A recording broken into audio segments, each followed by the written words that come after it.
Let's continue. Let's continue with a thought from Ramesha. I don't know why. Some of these thoughts, as I saw them again, I felt like maybe this one I shared also. I don't know. Again, I apologize if any of this is repetitive. Things are worth repeating. That's what you think, and then until someone walks up, dude, I just feel like I remember a share where there was like a spider and my thing. so sorry, Ninu Nachamo. We know the pshat that she lives 127 years, right? What does Rashi say? She was 20. She was like 7 for beauty. And everyone has the kasha. What's more beautiful? A 20-year-old or a 7-year-old? Let's just be honest. 7-year-olds might be cute. They are. But a 20-year-old is more beautiful. And in case you feel inappropriate asking this question, Ramesha Feinstein asked the question. Fregt Ramesha. L'chayra Topua. Says Ramesha. It's mistaber that the natural beauty of a 20-year-old is more than a 7-year-old. So Ramesha just asks in Pashim Shana Rashi. Again, we always point out, because it just shows us that you're allowed to ask these questions. Sometimes we feel bad asking these questions. Says Ramesha, you know what this teaches us? That there's a certain element of beauty of a 7-year-old. You know what the element of a beauty of a 7-year-old is? That what happens when a 7-year-old does something wrong? It's just a child. Maisa katanis. There's a beauty in the childish nature of the 7-year-old. That's beauty was something, that perfection was something that she had even when she was 20. We see this Ramesha, first of all, as a chinuch lesson, which I found the story with Rav Matisyahu and Rabbi Trank.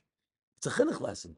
When a kid does something wrong, we view the kid through our eyes, and we're starting to get upset at the kid. So I'm going to read it over here. This is how Rabbi Besser writes the story that Rav Zevi Trank, he would say as follows. Rav Zevi recalled was often in the car traveling. My brother was often in the car traveling between Adelphia and Lakewood or Brooklyn. He didn't listen to music. So what did he do in the car? He listened to a tape. A tape. Which tape? I think this is famous. Says Rav Zevi, I'll tell you.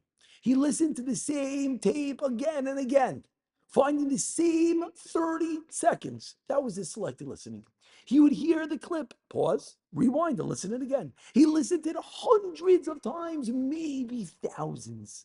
Sometimes he would call me from the car and say, Zevi, you have to hear this. And he would play it for me as if I never heard it.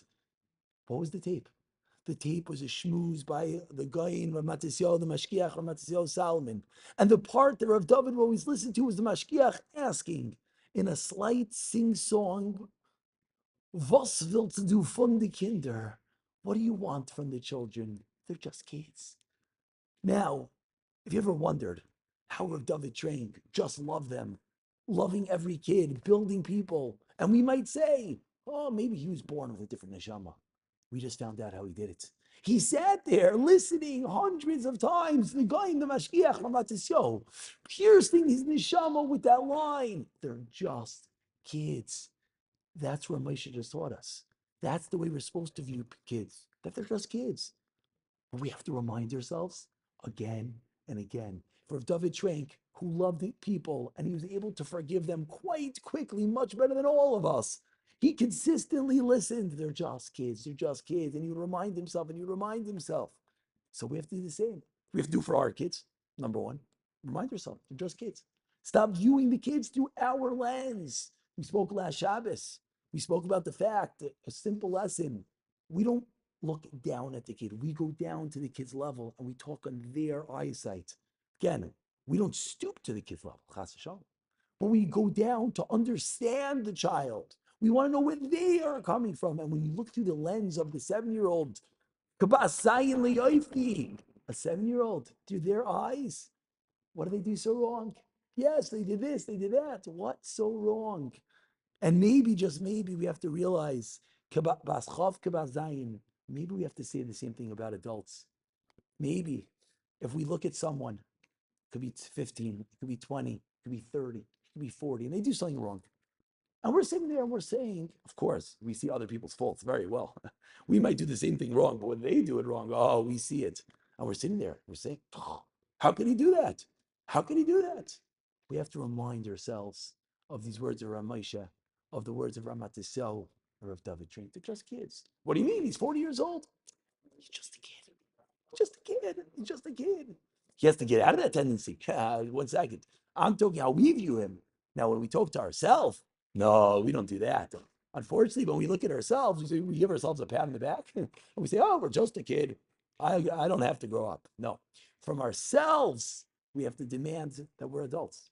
From ourselves, 1 second, I'll take a question, 1 second. From ourselves, we demand that we have to grow up. But when we look at someone else, we tell them they're just kids, children. They're just children, and we realize they'll grow out of it. As someone, there's a famous story with a kid jumped on the table dancing. I feel like it was the Brisker Rav. I don't know if it's true. And someone said to the Rav, "You're not going to yell at the kid." Brisker Rav said, "I've never seen a adult jump on the table and start dancing. The kid will grow out of it. Anything the kid's going to grow out of it on his own." Yeah, okay, yeah. He's jumped on tables. Anything that a kid is going to grow out on its own, so he's a kid. You move on. Now, I'm not saying no one should go home and say, oh, let the kids jump on the table and throw the dishes and destroy the house. Some might say that. That's not what I said. Avada, there could be some level of seder. But we have to remind ourselves, and that was the ultimate shvach of Sarah Yemeinu, that she was always had that beautiful childish spark to her, even when she was 20 years old.